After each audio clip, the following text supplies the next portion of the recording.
Hi friends, అందరు ఎలా ఉన్నారు? వెల్కమ్ బ్యాక్ టు అనూప్రను YouTube channel. First, second and third 3 trimesters complete చేసేసాం కాబట్టి ఇప్పుడు మనం డెలివరీ గురించి మాట్లాడుకుందాం. అలాగే పోస్ట్ డెలివరీ గురించి కూడా మాట్లాడుకుందాం. నా ఎక్స్పీరియన్స్ నేను మీతో షేర్ చేసుకోబోతున్నాను.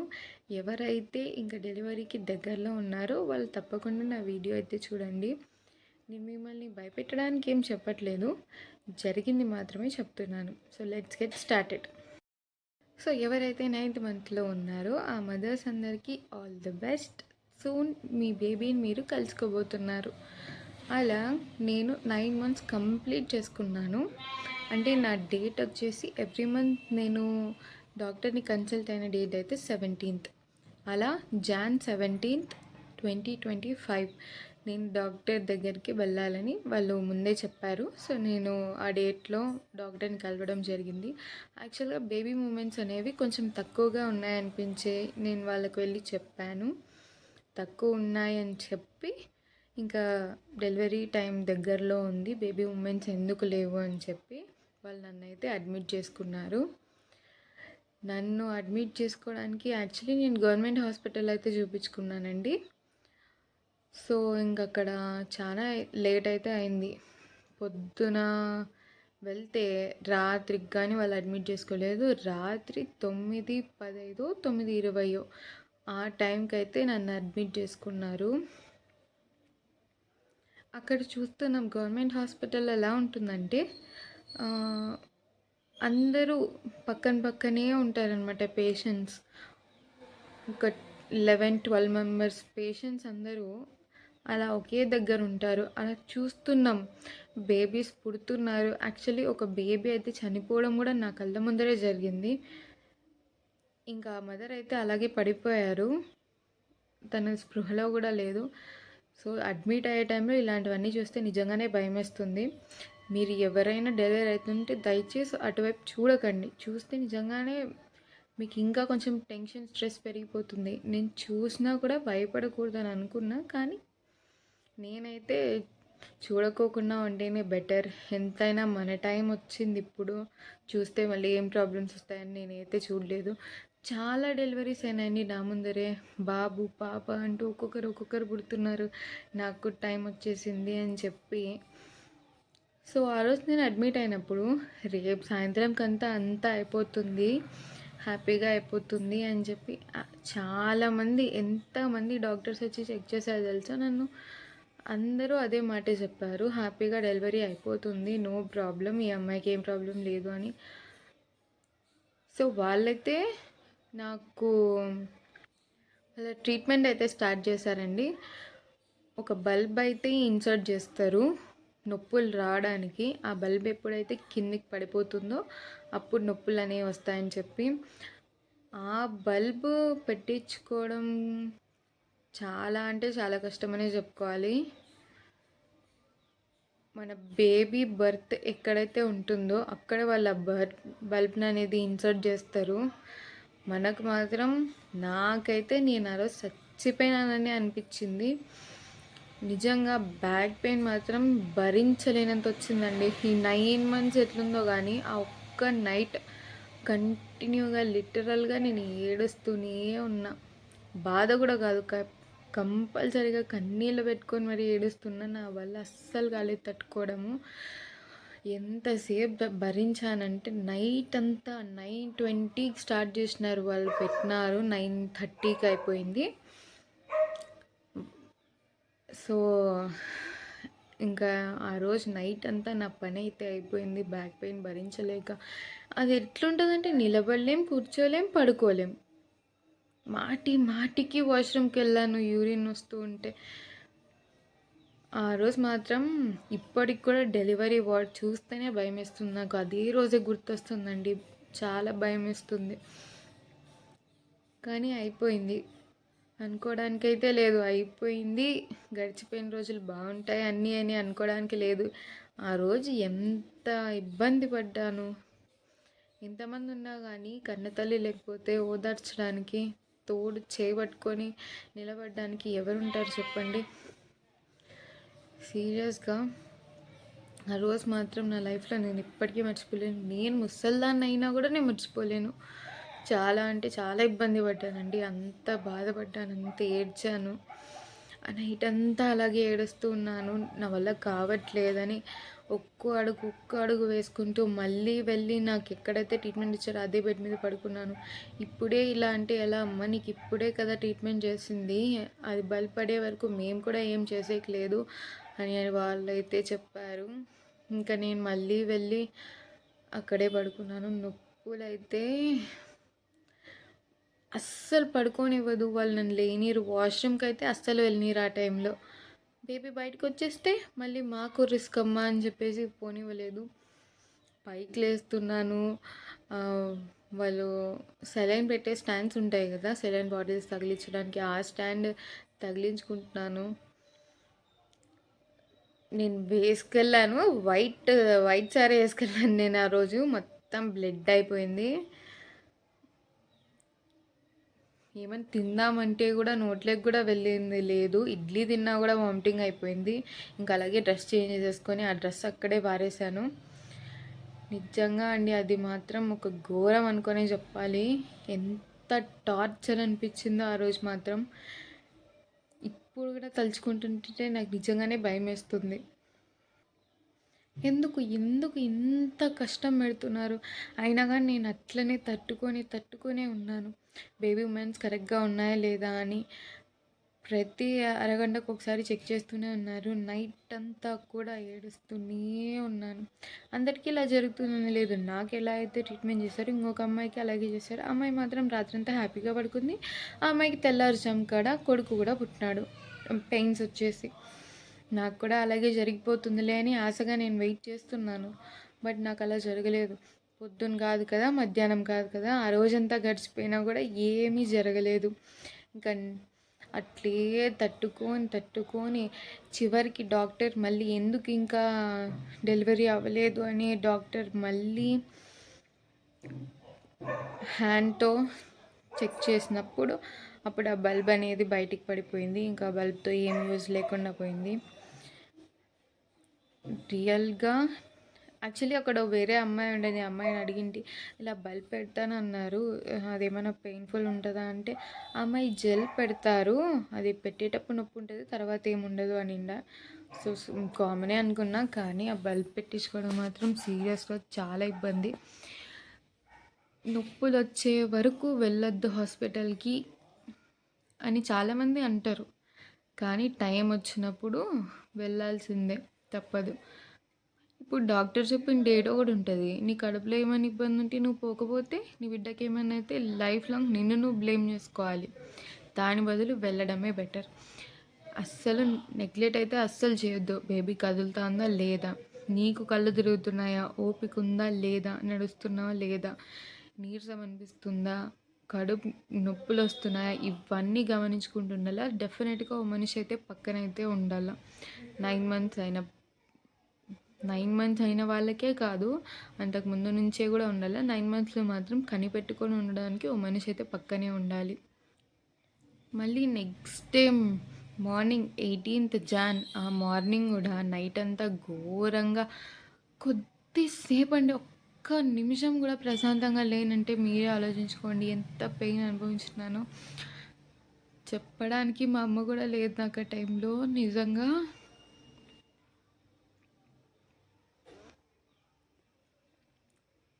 ఉన్నారు, మా అత్త వాళ్ళు ఉన్నారు. కానీ తల్లే కదా ఎప్పటికైనా కూడా.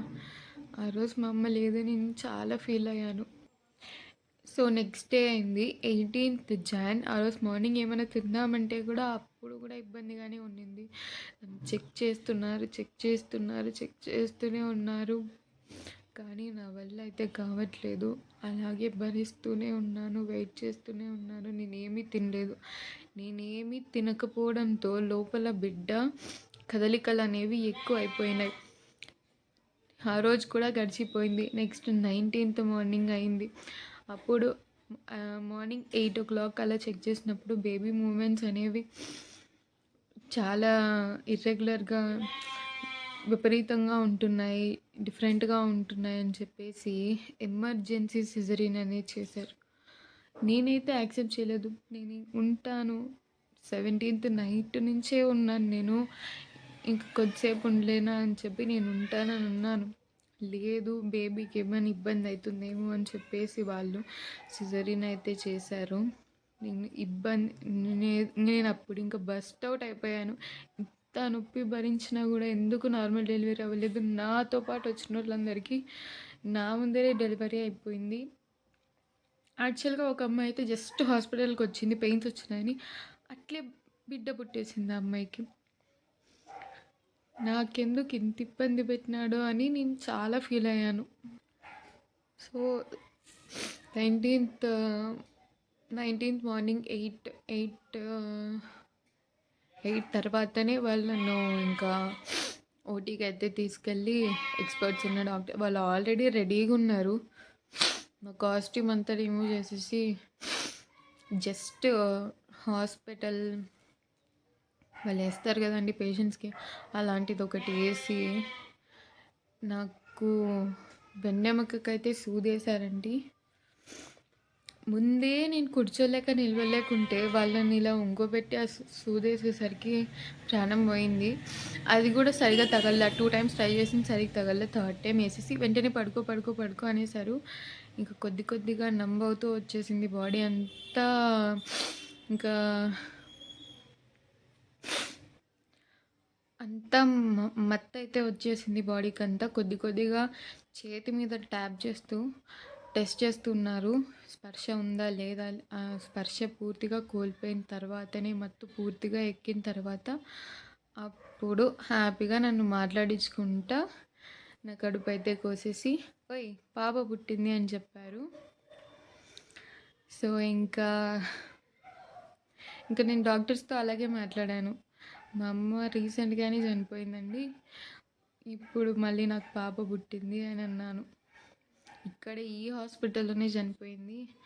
డాక్టర్స్ ఫాల్ట్ ఏం కాదండి, అంబులెన్స్లో తీసుకొస్తుంటేనే చనిపోయారు అంటే, అయ్యో నువ్వేం చేస్తావులేమ్మా దానికి, మీ మమ్మీ ఏజ్ ఎంత అని అడిగారు. 46 అని చెప్పాను. అయ్యో పాపం అని డాక్టర్స్ కూడా ఫీల్ అయినారు.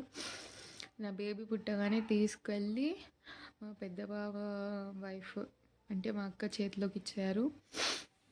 ఇంక అందరూ బేబీని అయితే చూసారు. నేను ఇంకా చూడలేదు. పాప ఏది సార్, పాప వెయిట్ ఎంత సార్ అని నేను అడుగుతున్నాను. బేబీ బయట ఉంది మళ్ళీ చెప్తారులేండి అని అన్నారు. ఇప్పటిదాకా ఎంత నొప్పులు అయితే పడ్డానో, ఒక్కసారి ఆపరేషన్ అయిపోయిన దాకా దాని ముఖం చూస్తే నిజంగానే ఒక స్మైల్ వచ్చింది.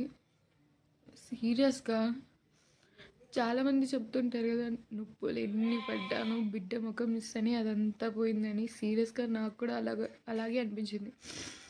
17th నైట్ నుంచి 19th మార్నింగ్ దాకా నేను పడ్డ నొప్పులంతా దాని ముఖం చూస్తేనే పోయింది.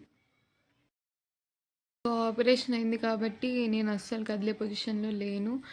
నన్ను స్ట్రెచ్చర్ మీదకైతే షిఫ్ట్ చేసి నా మీద ఒక క్లాత్ వేసి మా ఆయన నేను స్ట్రెచ్చర్ మీద తోసుకుంటూ ఐసీయూకి అయితే తీసుకెళ్ళి అక్కడ ఉంచారు. నా బేబీని నేను చూశాను, నా చేతితో తను ఇలా టచ్ చేశాను ఫస్ట్ టైం అయితే. సో ఇంకా రోజు బేబీ పుట్టిందనో ఏమో కానీ నాకు ఆ రోజంతా నిద్రే రాలేదు. పాప పడుకున్నప్పుడే నువ్వు కూడా పడుకో అని అందరూ చెప్తున్నారు. పాప పుట్టాక అందరూ చూడ్డానికి వచ్చారు, రిలేటివ్స్ అంతా. అందరూ ఒక్కొక్కరుగా చూసి ఎత్తుకొని పాపని, పిల్లలు జాగ్రత్త అమ్మ ఇప్పుడే పుట్టారు అందరి చేతుల్లోకి ఇవ్వద్దు అని అక్కడ నర్సులు హెచ్చరిస్తున్నారు. కానీ వీళ్ళు ఆనందంతో ఎత్తుకుంటూ ఉన్నారు. బాగుండిందండి ఆ ఫీలింగ్ మాత్రం. కానీ అంతమంది ఎత్తుకున్నారు, నేను నా బిడ్డను ఎత్తుకోలేకపోయాను ఆ రోజు. దాన్ని నా పక్కనే మంచం మీదనే అక్కడే ఐసీయూలోనే పడుకోబెట్టుకొని నా చెయ్యి దానికి అడ్డంగా పెట్టి దానికి సేఫ్టీగా పెట్టి పడుకోబెట్టాను. వాళ్ళు ఏం చెప్పారంటే, ఇంకా నువ్వు లేచైతే నడవాలి, లేదంటే ఇబ్బంది అవుతుంది మరి అని చెప్పి. సో 20th మార్నింగ్ లేవగానే నేను దాని ముఖం చూసాను, అది నా ముఖం చూసింది. సీరియస్గా నిజంగానే అది ఒక ఆ విజువల్ ఇంకా నా మైండ్‌లో ఉంది. నిద్ర లేవగానే ఇద్దరం ఒకేసారి అలా మొఖాలు చూసుకున్నాము. నా బేబీ సో 17థ్ నైట్ నుంచి నేను ఏమీ తినలేదు కాబట్టి నా బేబీకి బాగా ఆకలేసి పాలు బాగా తాగింది. హ్యాపీగా వజ్జుంది. కొంచెం ఏడ్చిందండి, ఇబ్బంది అయితే పెట్టింది. ఇంకా న్యూబార్న్ బేబీ కదా, కానీ మళ్ళీ అయితే బాగానే పడుకుంది. ఇలా ఆపరేషన్ అయినందుకు, కుట్లేసినందుకు అవి తీసి పంపించేదాకా హాస్పిటల్లో ఉన్నానండి. నేను 10 days అయితే హాస్పిటల్లోనే ఉన్నాను. ఐసీయూ నుంచి అయితే నెక్స్ట్ డేనే మార్చేస్తారు. ఒక్కరోజే ఐసీయూలో పెట్టుకునేది. ఏమైనా ఇబ్బంది ఉంటే మాత్రమే బేబీకి ఐసీయూలోనే ఉంచుకుంటారు, లేదంటే జనరల్ వార్డ్కి అయితే షిఫ్ట్ చేసేస్తారు. నన్ను కూడా అలా జనరల్ వార్డ్కి షిఫ్ట్ చేస్తారు. అలా 20th డే దాన్ని నేను వీడియో అయితే తీశాను. 4 minutes పాటు కళ్ళు తెరిచి ఇలా హ్యాపీగా నన్ను చూస్తుంది. చాలా బాగుండిందండి ప్రణయ మాత్రం. అప్పుడు తనకి ఫస్ట్ టైం వేసిన బట్టలు గ్రీన్ కలర్వి. సెకండ్ డే కూడా గ్రీన్ కలర్ వేసాము. చాలా బాగుండిండే ఆ మెమరీస్ అన్నీ. పుట్టేదాకా ఎంత కష్టపడతామో, వాళ్ళు పుట్టినాక బాధ నిజంగానే పోతుంది. నీకు నొప్పులు ఉన్నాయని లేదు. అక్కడ ఎంతమంది నువ్వు అప్పుడే లేచి ఇట్లా తిరిగేస్తున్నావు అన్నారు. నేను మాత్రం నా బిడ్డను అలా చూసాక ఫస్ట్ బెడ్ దిగి లేవాలి, నడచాలంటే మాత్రం ఒక మనిషి పట్టుకుందే మనం పైకి కూడా లేలేము. ఆపరేషన్ అయిన మనుషులు సీరియస్గా. సిజరీన్ అంటే ఈజీ, నొప్పులు పడిన వాళ్ళంతా ఆపరేషన్ చేయించుకుంటారంటారు, కానీ ఆపరేషన్ చేయించుకున్నాక సినిమా కనిపిస్తుంది. అది తెలియని వాళ్ళంతా చులకనగా మాట్లాడతారు. వాళ్ళకి అయ్యేదాకా వాళ్ళకి తెలియదు. వాళ్ళకు ఆల్రెడీ ఎప్పుడో పిల్లలందరూ అయిపోయిన వాళ్ళే అలా మాట్లాడేది. ఆపరేషన్ అయ్యి వాళ్ళు కదలలేని పరిస్థితుల్లో ఉన్నారు. Please give some respect to them. మీ ఇంటికి వారసులను ఇవ్వడానికి వాళ్ళంతా కష్టపడి వాళ్ళ ప్రాణాలు త్యాగం చేసుకొని చివరి దాకా 9 నెలల దాకా, అప్పుడు వాళ్ళకి ఏమైనా అయినా కూడా దిక్కులేదు. మాకేమైనా అయిపోయినా పర్వాలేదు, మా బిడ్డ బతికితే చాలు అని అనుకునే మదర్స్ రెడీ అవుతారు బిడ్డని కనడానికి. నేను కూడా అంతే. ఆ నొప్పులు భరించలేక సీరియస్గానే దేవుడా నన్ను తీసుకెళ్ళిపోయిన బిడ్డనికి హ్యాపీగా ఇక్కడ భూమి మీద వదిలేసి అని నిజంగానే అలా మొక్కున్నాను దేవుడికి కూడా. అంత పెయిన్ ఉంటుందంటే భరించలేనంత. ఫస్ట్ టైం లేచినాడు నాకు చాలా ఇబ్బంది ఉంటుంది. Second day and third day and fourth day you will be all right. So delivery గురించి అయితే షేర్ చేసుకున్నాం కదా. నా లైఫ్లో జరిగిన విషయాలు నేను మీతో షేర్ చేసుకున్నాను. మీకు కూడా ఇలాంటి ఏమైనా జరుగుంటే నాతో తప్పకుండా షేర్ చేసుకోండి. కొన్నిసార్లు ఎవరికి చెప్పుకోలేని విషయాలు ఇలా స్ట్రేంజర్స్తో కూడా షేర్ చేసుకోవచ్చు, ఏమీ పర్వాలేదు. ఎందుకంటే మనకు తెలిసిన వాళ్ళకి చెప్పినా, ఇంకెవరికి చెప్పినా నువ్వు ఒక్కటే కన్నావా, ఇంకెవరూ కనలేదా అని మాట్లాడతారు తప్పితే మన బాధని ఎవరు అర్థం చేసుకోరు. అలాంటి సిచ్యువేషన్స్ ఎవరైనా ఉంటే మీ బాధని ఒక్క కామెంట్ రూపంలో అయితే తెలియజేయండి, షేర్ చేసుకోండి. బాధ అనేది పంచుకుంటే తగ్గుతుందో, లేక మీ మీద మీకు కాన్ఫిడెన్స్ వస్తుందో. ఇప్పుడు నా ప్రణయకి 1 year 4 months ఇది జరిగిపోయి ఎంతకాలం అవుతుందండి. అయినా కానీ ఇప్పటికి కూడా ప్రతి ఇంచు మీకు చెప్పాను. నేను ఏం జరిగిందో ప్రతి ఒక్కటి చెప్పినాను డెలివరీ గురించి. ఇప్పటికి కూడా మర్చిపోలేదు. నా గురించి ఏంటి, మా ఇంట్లో ఇంకా ఒక అక్క ఉంది, తనకి పెళ్ళై 15 years అవుతుంది. తన 15 years అయినా బాధ ఇంకా పడుతుంది. ఆపరేషన్ ఒక్కసారి అయితే జీవితాంతం ఆ నొప్పులు అనేవి ఉంటాయి. Back pain, every month periods వచ్చినప్పుడు పెయిన్ ఖచ్చితంగా ఉంటుంది. ఇవన్నీ ఎవరికి కనిపిస్తాయి, ఎవరికి తెలుస్తాయి.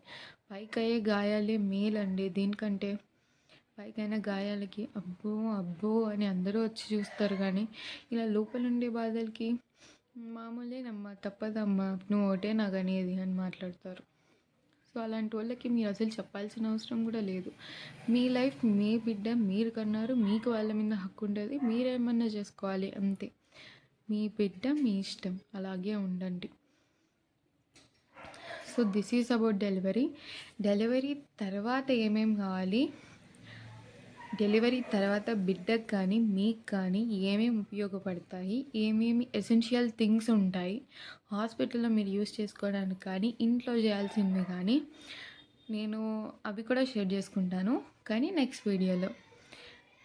సో ఈ వీడియో మీకు నచ్చినట్లయితే, యాక్చువల్గా నచ్చుతుందని అనుకుంటున్నాను, ఎందుకంటే నేను నా లైఫ్ విషయం చెప్తూ ఎమోషనల్ కూడా అయిపోయాను. సీరియస్గా అండి, ఎప్పుడు తలుచుకున్నా కూడా నాకు కన్నీళ్ళు ఆగకుండా వస్తాయి. ఎందుకంటే ఇప్పటికి కూడా నేను బాధపడుతున్నాను. నా కూతుర్ని మా అమ్మ ఎత్తుకోలేదు అని, నాకు సేవలు చేయడానికి కూడా కాదు, మా అమ్మ ఎత్తుకోలేదే. మా అమ్మ నా కూతుర్ని చూస్తుంటే ఎంత సంతోషపడేది. ఎప్పుడు చూడు దాన్ని ఎత్తుకొని తిరుగుతానేమో అని ఒక ఊహ. దానికే ChatGPTని ఉపయోగించి మా అమ్మ ప్రణయాన్ని ఎత్తుకున్నట్టు ఒక ఫోటో అయితే చేశాను. అది అయితే అట్లీస్ట్ ఇట్లయినా ఆనందం అయితే పొందాను. సో ఓకే అండి, నా వీడియో నచ్చితే